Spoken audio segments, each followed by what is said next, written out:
Mohammad Yunus seven sister কান খুলে শুনে নিন।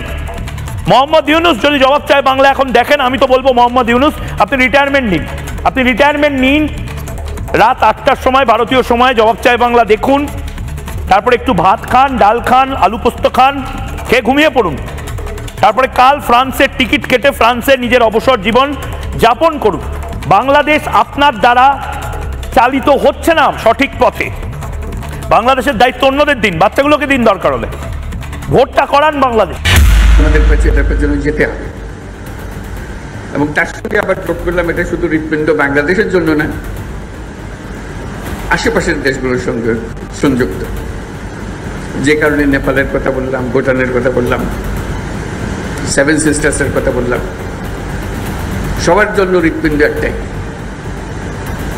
নেপালের জন্য হৃৎপিণ্ডই নেই, কাজে আমাদের হৃৎপিণ্ড দিয়ে তাকে চালতে হবে। মোহাম্মদ ইউনূস কি অশিক্ষিত? মোহাম্মদ ইউনূসের অশিক্ষা এই কথাগুলো সামনে নিয়ে আসছে না? মোহাম্মদ ইউনূস বদমাইশি করছে।